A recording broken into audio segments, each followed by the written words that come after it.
मेरा नाम रानी है। मेरी उम्र 10 साल थी जब मुझे अगवा किया गया था।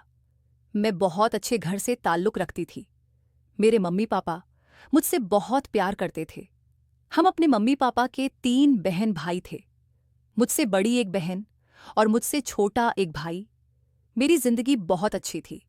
मेरी टीचर भी मुझे बहुत प्यार करती थी क्योंकि मैं देखने में बहुत खूबसूरत थी। मेरा कद छोटा था। गोल मटोल चेहरा, गालों पर गुलाबी रंगत और खूबसूरत आंखें थीं। सब कहते थे, तू तो एकदम बारबी डॉल है। मैं इन तारीफों को सुनकर खूब मुस्कुराती थी। मुझे अपनी तारीफ सुनना बहुत पसंद था। आज सुबह से ही मेरा दिल बहुत अजीब सा महसूस कर रहा था। इसीलिए मैंने मम्मी से कहा था कि मैं स्कूल नहीं जाना चाहती। मेरा बिल्कुल भी मन नहीं कर रहा। लेकिन मेरी मम्मी ने मेरी एक ना सुनी। उन्होंने मेरे सिर पर हल्की सी चपत लगाते हुए कहा, खबरदार, जो तुमने आज बहाना बनाया, मैं तुम्हें बहुत मारूंगी।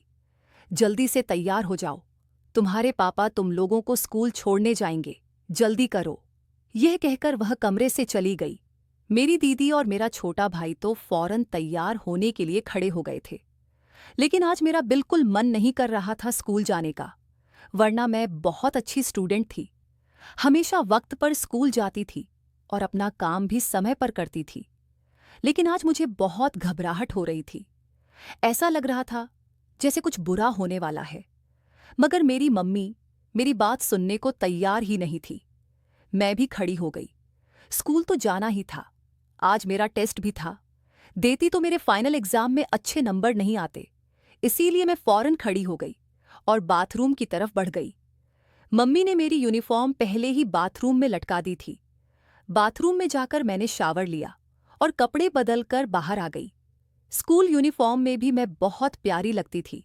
मैंने 2 पोनीटेल बनाई और जल्दी जल्दी तैयार होकर बाहर आ गई। मेरा बैग पहले से तैयार था जो मम्मी के पास रखा था। हम तीनों बहन भाइयों ने मम्मी के हाथ का नाश्ता किया। मैं अपनी मम्मी की बहुत लाडली थी, इसीलिए उनसे चिपक कर बैठी थी। मैंने उनकी बाहों में अपनी बाहें डालकर कहा, मम्मी, आज मेरा बिल्कुल मन नहीं कर रहा। पता नहीं क्यों बहुत अजीब सा लग रहा है।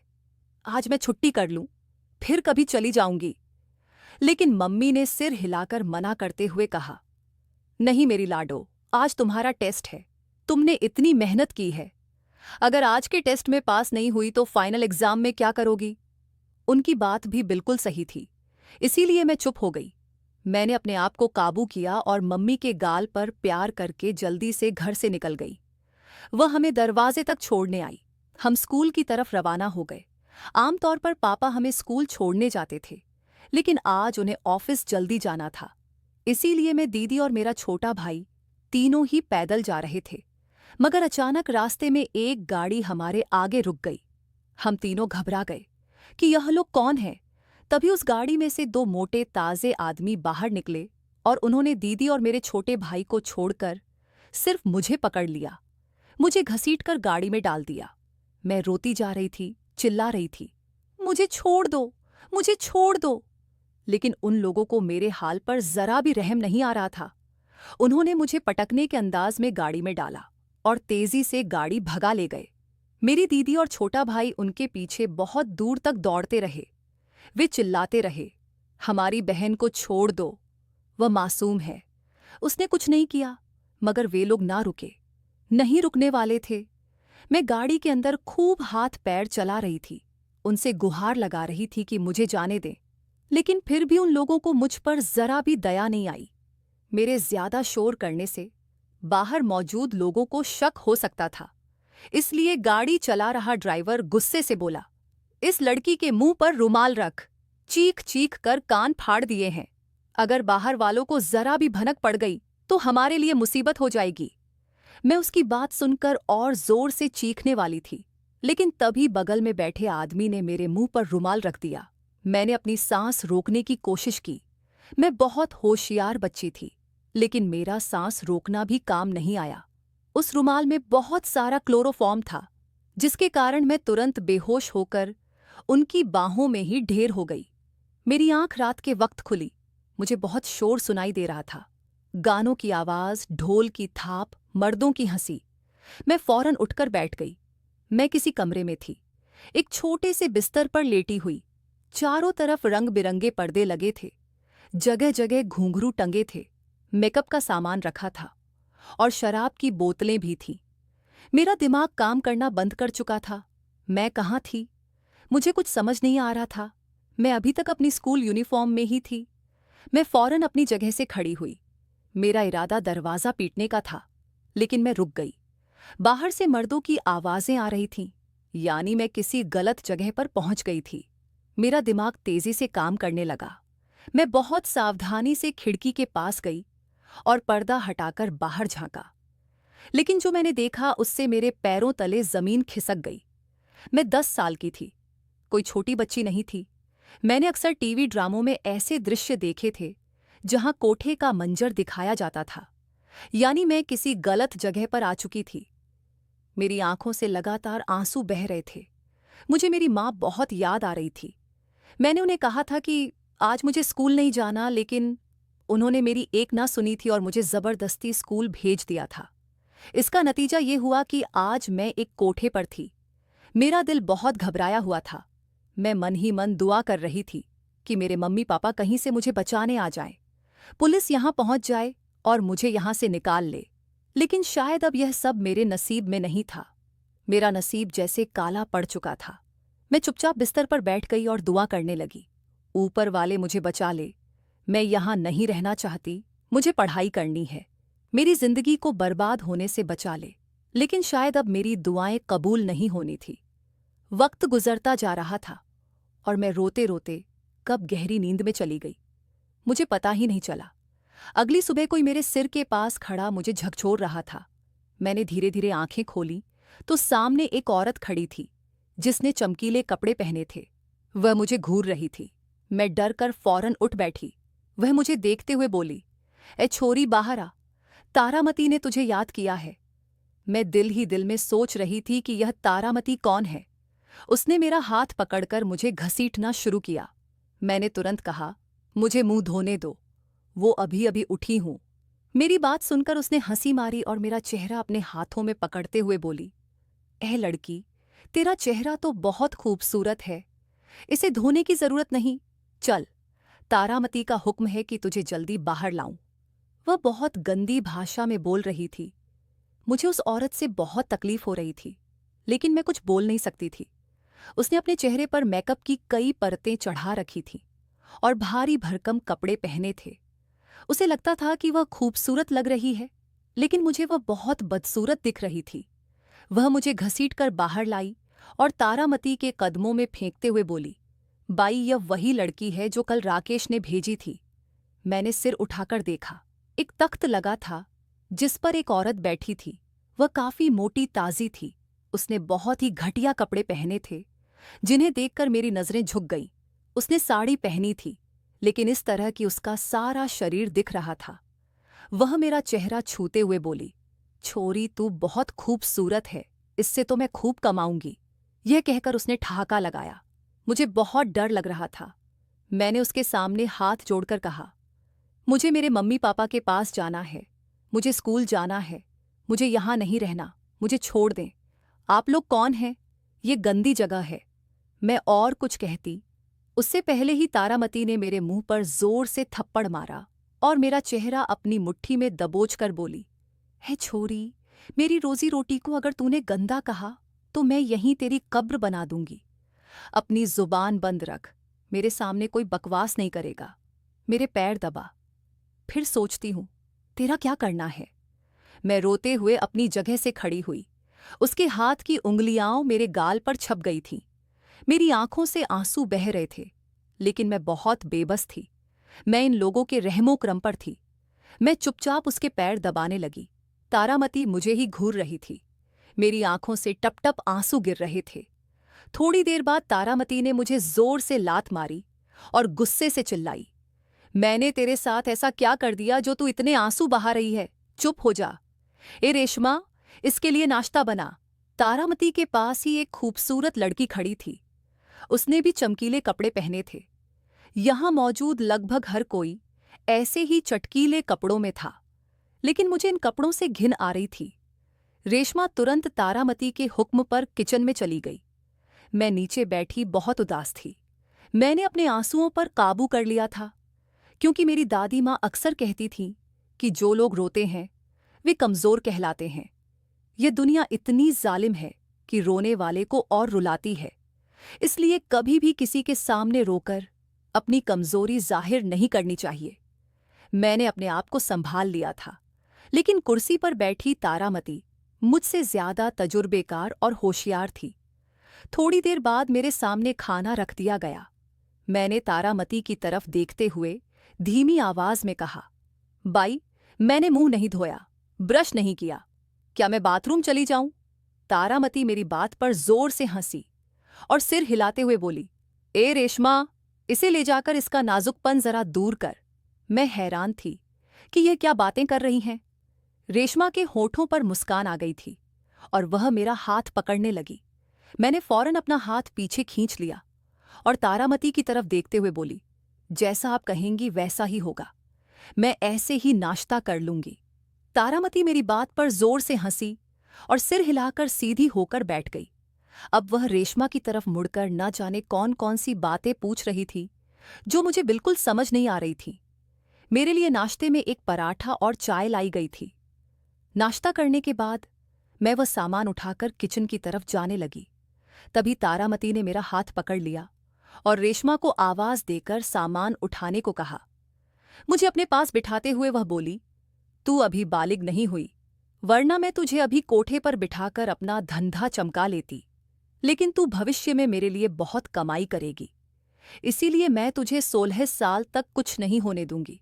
तू मेरे साथ रहेगी, मेरी छत्रछाया में। लेकिन अगर तूने कभी होशियारी दिखाने की कोशिश की या मेरी इजाजत के बिना इस कोठे से भागने की कोशिश की, तो याद रख, मैं तेरी चमड़ी उधेड़ दूंगी। तेरा नाम आज से सोनिया है। मैं बिना डरे बोली, मेरा नाम रानी है। आप मुझे गलत नाम क्यों दे रही हैं? आपने मुझसे मेरे बारे में कुछ भी नहीं पूछा। तारामती ने एक नज़र मेरे पूरे अस्तित्व पर डाली और मेरा जबड़ा पकड़ते हुए बोली, मेरे हुक्म को तूने नहीं माना तो मैं तुझे मार डालूंगी, लेकिन तू मेरे लिए एक कीमती लड़की है। मैं चुप हो गई।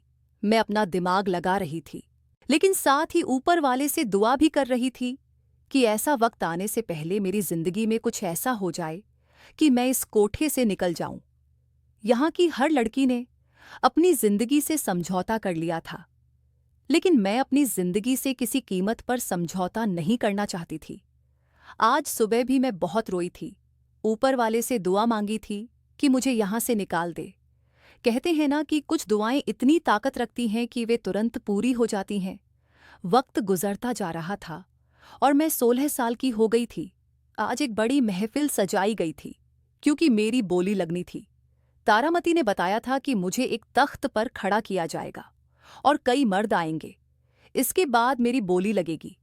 जो मर्द सबसे ज्यादा पैसा देगा, मुझे उसके हवाले कर दिया जाएगा।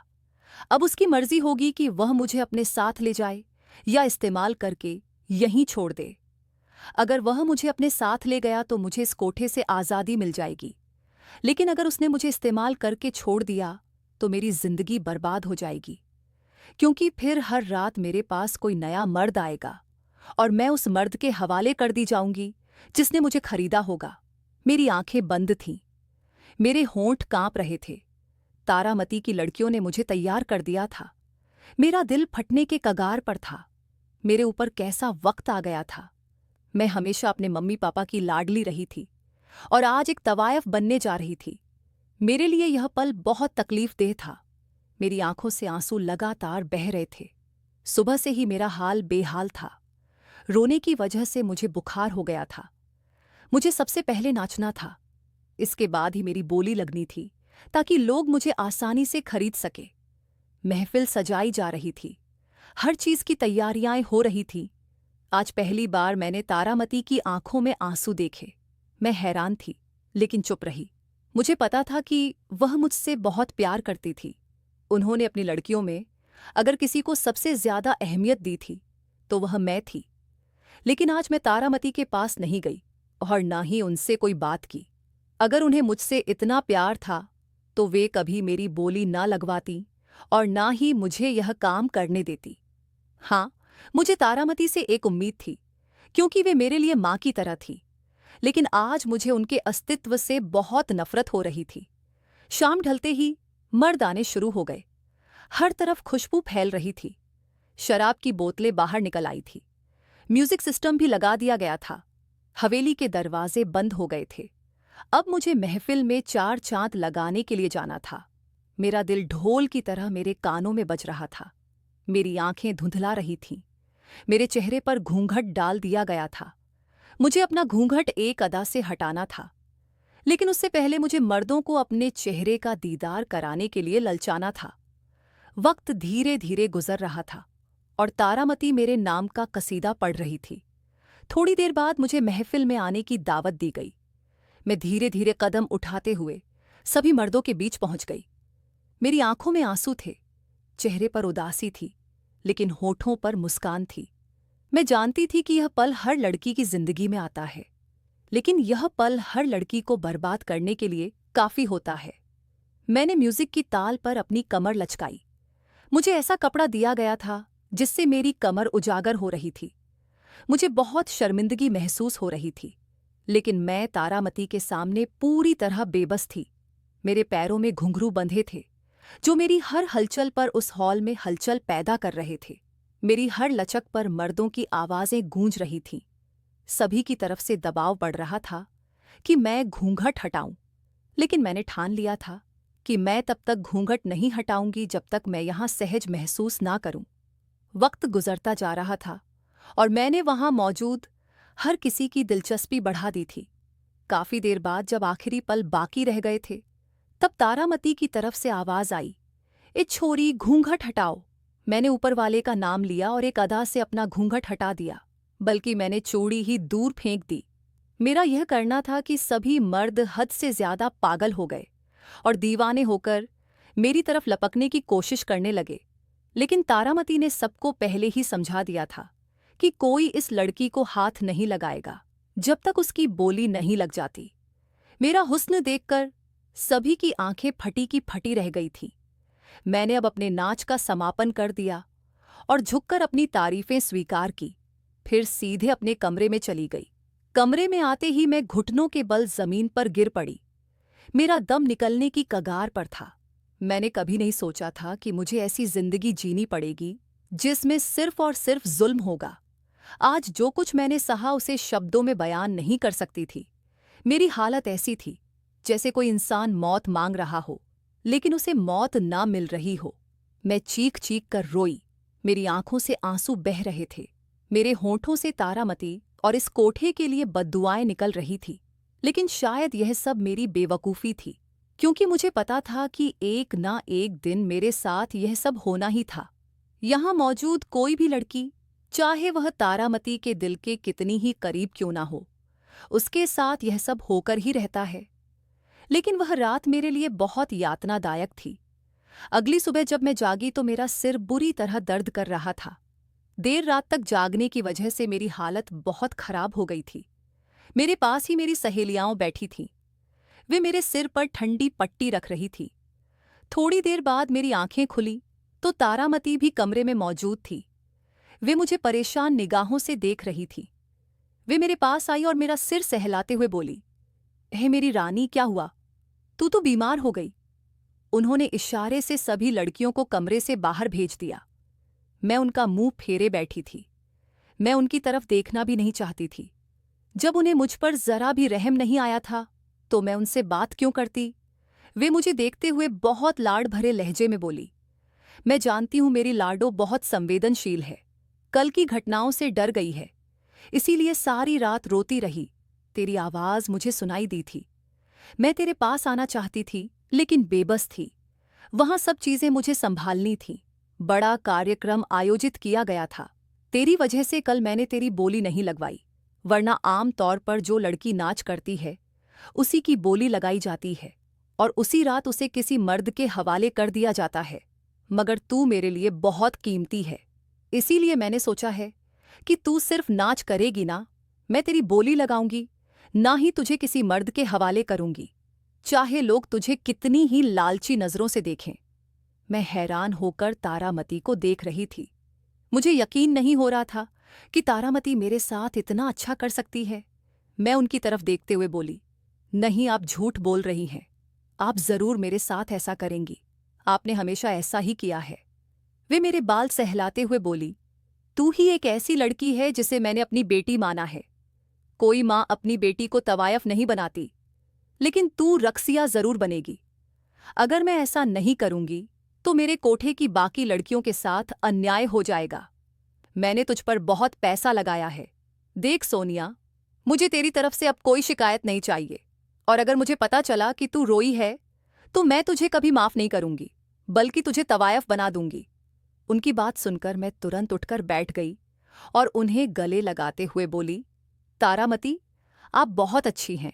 आप जैसा कोई नहीं। मैं आपकी हमेशा आभारी रहूंगी। आपका बहुत बहुत धन्यवाद। वे मेरा कंधा थपथपाकर कमरे से बाहर चली गई। मेरा दिल बाग बाग हो गया।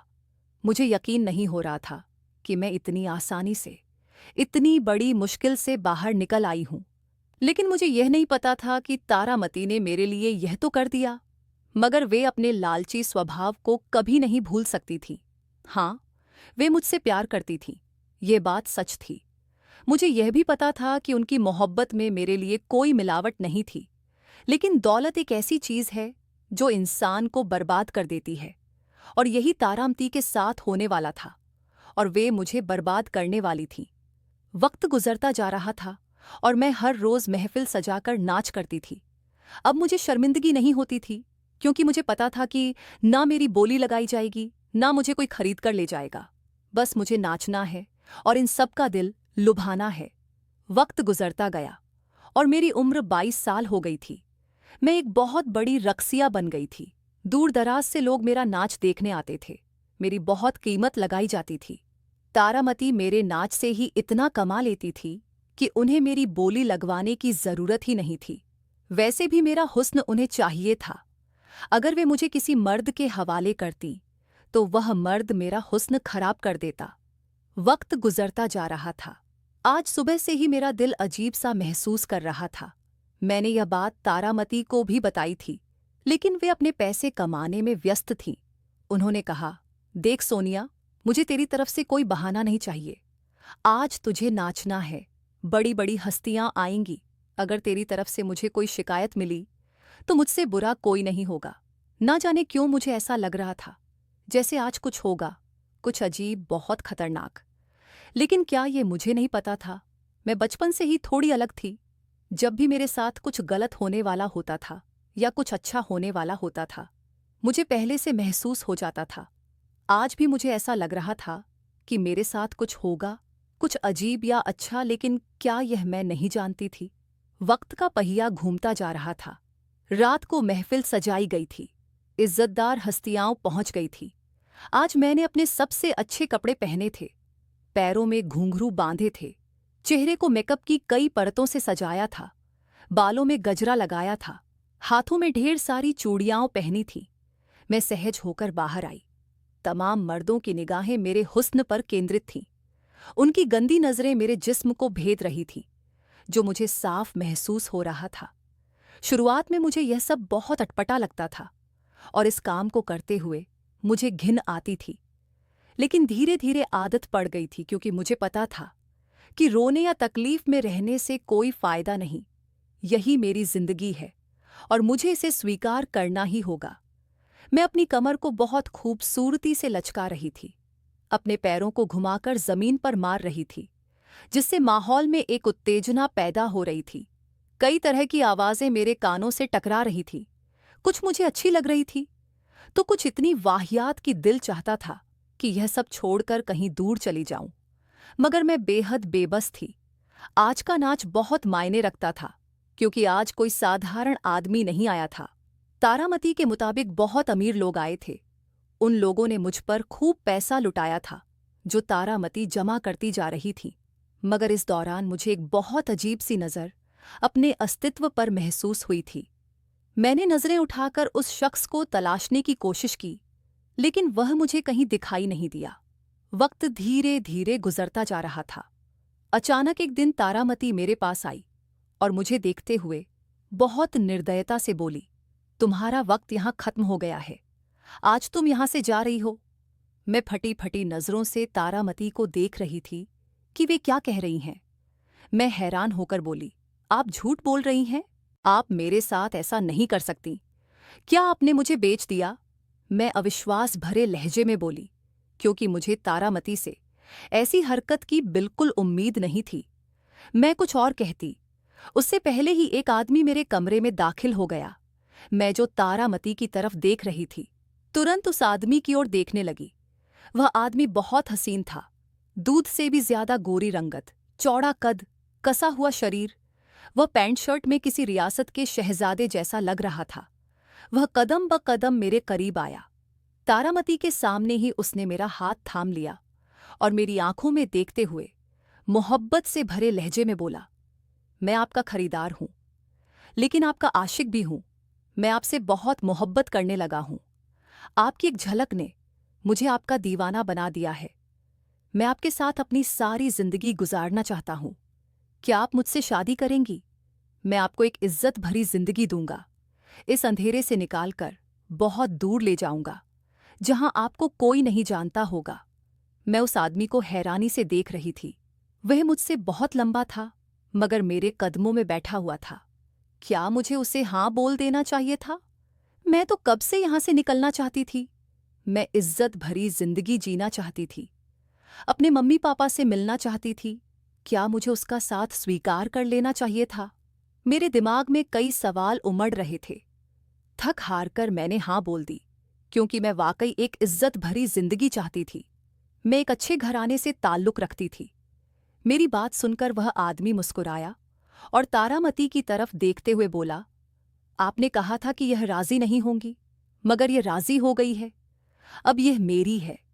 तारामती मुस्कुराई और मेरे सिर पर हाथ रखते हुए बोली, सदा सुखी रहो। यह हमारी बहुत नाजों से पली लड़की है। आप हमारी बेटी को बिल्कुल तकलीफ नहीं देंगे साहब। वह आदमी तुरंत बोला, आपको कोई शिकायत नहीं मिलेगी। हम आज ही इन्हें लेकर जा रहे हैं। तारामती ने कहा, और शादी? वह आदमी बोला, वह हम कर लेंगे। आपको टेंशन लेने की जरूरत नहीं है। मैं तो खुशी से फूली नहीं समा रही थी। मैं जल्दी से खड़ी हो गई और अपना सामान बांधने लगी, मगर उसने मना कर दिया और बोला, यहाँ की हर चीज यहीं छोड़ दो। बस यहाँ की एक अनमोल चीज मैं अपने साथ ले जा रहा हूं, यही काफी है। एक पल के लिए मुझे उसकी यह बात बुरी लगी, लेकिन मैं खामोश रही। वह मुझे लेकर अपने घर की तरफ रवाना हो गया। रास्ते में उसने बताया कि वह एक वकील है और उसने मेरे लिए आज एक बहुत बड़ा सरप्राइज प्लान किया है। उसने तारामती को मेरे लिए 12 लाख रुपये दिए थे। तभी तारामती मुझे उसके हवाले करने के लिए राजी हुई थी। मैं हैरान थी। क्या वह इतना अमीर था? मुझे बहुत ज्यादा हैरानी हो रही थी। ना जाने क्यों मुझे अब उस आदमी पर शक होने लगा था। मन किया कि मैं उसे कह दूं, मुझे वापस मेरे कोठे पर छोड़ दो, वहां मैं नाचकर अपनी जिंदगी बसर कर लूंगी। लेकिन मैं कुछ बोल नहीं पा रही थी। उसकी शख्सियत ही ऐसी थी कि मैं बिल्कुल चुप थी। मेरे साथ क्या हो रहा था मैं खुद नहीं जानती थी। वह आदमी कुछ अलग था, सबसे जुदा। वह मुझे लेकर सीधे अपने घर पहुंच गया। वह घर नहीं बल्कि कोई आलीशान महल था। उसने मुझे बहुत सावधानी से अपनी गाड़ी से उतारा और मेरा हाथ थामकर उस घर में दाखिल हो गया। सामने ही काले कोट में कई औरतें खड़ी थीं। एक पल के लिए मैं सहम गई और उस आदमी के पीछे छिप गई। इतनी सारी औरतों को देखकर ना जाने क्यों मुझे डर लग रहा था। उसने मेरे चारों ओर अपना हाथ लपेटा और मुझे अपने साथ लगाते हुए बोला, आपको डरने की जरूरत नहीं है। आपके लिए एक बहुत बड़ा सरप्राइज है। इन्हें लेकर जाओ, मैं अभी आता हूं। यह कहकर उसने मुझे उन औरतों के हवाले कर दिया। वे मुझे किसी शहजादी की तरह लेकर ऊपरी मंजिल की ओर बढ़ चली। मेरा दिल बहुत बुरी तरह घबरा रहा था। मैं दुआ कर रही थी कि मेरे साथ अब कुछ और ना हो। मैंने अपनी जिंदगी में बहुत कुछ सह लिया था। मुझे अब सुकून चाहिए था। लेकिन मुझे क्या पता था कि मेरा सुकून तो अब खराब होने वाला था। मेरी जिंदगी इस कदर मुश्किल में पड़ने वाली थी। जैसे ही मैं ऊपरी मंजिल के कमरे में पहुंची, सामने का मंजर देखकर मैं चीख पड़ी। मेरे रोंगटे खड़े हो गए। मुझे यकीन नहीं हो रहा था कि जो मैं देख रही हूं वह हकीकत है। सामने मेरी बहन की तस्वीर लगी थी और उस पर माला चढ़ी थी। इसका मतलब था कि मेरी बहन अब इस दुनिया में नहीं थी। यह उसकी बचपन की तस्वीर थी। मैं 10 साल की उम्र में उससे जुदा हो गई थी और आज कई साल बाद उसी तस्वीर को देख रही थी जो हमने एक दूसरे के लिए बनाई थी। मैं कुछ कहती उससे पहले ही वे सभी औरतें बाहर चली गई थीं। मैं जमीन पर बैठी बिलक बिलक कर रो रही थी। मैं तो अपने परिवार से मिलना चाहती थी और यह सब क्या हो गया था। तभी अचानक कमरे में वही आदमी दाखिल हुआ। उसके हाथ में एक छोटा सा बच्चा था। वह मेरे सामने आकर बोला, यह औरत मेरी पत्नी थी, मगर डिलीवरी के वक्त उसका देहांत हो गया। वह मुझे हमेशा हमेशा के लिए अकेला छोड़कर चली गई, लेकिन यह छोटा सा फूल मेरे हाथों में दे गई। मरने से पहले उसने मुझसे कहा था, मैं आपसे वादा लेकर इस दुनिया से जा रही हूं।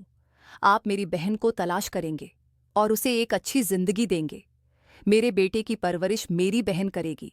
आप मुझसे वादा करें कि आप मेरी बहन से शादी करेंगे। मैं काफी समय से तुम्हें तलाश कर रहा था, तुम्हें बहुत ढूंढा। तब कहीं जाकर पता चला कि तुम इस कोठे पर हो। मुझे पूरे 1 साल लग गए। अब मुझे अच्छा लग रहा है कि मैंने तुम्हें तलाश कर लिया। आज मेरी पत्नी की आत्मा भी तुम्हें यहां देखकर खुश हो रही होगी।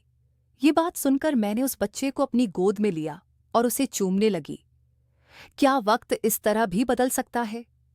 मैं हैरत के समंदर में डूब गई थी। मैंने उसी पल उसका हाथ थाम लिया और वादा किया, मैं अपनी बहन काव्या की इस ख्वाहिश को जरूर पूरा करूंगी। मैंने उसके बेटे को अपना बेटा मान लिया था। मेरी बहन के पति का नाम विवेक था और वह एक बड़े वकील थे। उनकी बहुत पहचान थी, इसीलिए वे मुझे ढूंढ पाए थे। उन्होंने उसी दिन मुझसे शादी कर ली और हम दोनों ने एक नई जिंदगी की शुरुआत की। हाँ, मेरे दिल में एक चुभन थी कि जिस इंसान से मैंने शादी की वह पहले ही किसी और की मोहब्बत में गिरफ्तार था। लेकिन फिर मैं यह सोचकर अपना सिर झटक देती थी कि इसी आदमी की वजह से मैं उस नर्क से बाहर निकली हूं। धीरे धीरे जैसे जैसे वक्त गुजरता गया, विवेक को मेरी शख्सियत में दिलचस्पी होने लगी और वे मुझसे मोहब्बत करने लगे। मैंने अपनी बहन के बेटे को बहुत प्यार से पालना शुरू किया। वह मुझे बिल्कुल अपनी औलाद जैसा लगता था। भला मैं उससे मोहब्बत क्यों ना करती? आखिर मैं उसकी माँ थी। मैंने उसे अपने से लगाकर रखा और हमेशा यही कहा, मैं ही तुम्हारी माँ हूं, कभी मुझे धोखा मत देना। वह कुछ ही दिनों में मुझसे बहुत जुड़ गया और ज्यादातर मेरे पास ही रहता था। विवेक बहुत व्यस्त रहते थे, लेकिन इसके बावजूद वे मुझे वक्त देते थे और मेरे लिए यही सब कुछ काफी था। शादी की पहली रात ही उन्हें पता चल गया था कि मैंने अभी तक अपनी इज्जत बचा रखी थी। मैंने उन्हें बताया कि मैं सिर्फ नाच करती थी। इसके अलावा आज तक मैं किसी गैर मर्द के करीब नहीं गई और किसी गैर मर्द ने मेरे हुस्न को हाथ भी नहीं लगाया। ये सुनकर वे बहुत खुश हुए। अब मैं विवेक और अपने बेटे के साथ एक खुशहाल जिंदगी बिता रही हूँ। कुछ दिनों बाद मेरे घर में एक और खुशी आने वाली है, जिसकी वजह से मैं और भी खुश हो गई हूँ। दोस्तों, आज की हमारी ये कहानी आपको कैसी लगी? कमेंट करके ज़रूर बताना। अगर आपको हमारी यह वीडियो पसंद आई हो तो वीडियो को लाइक और चैनल को सब्सक्राइब ज़रूर करें। धन्यवाद।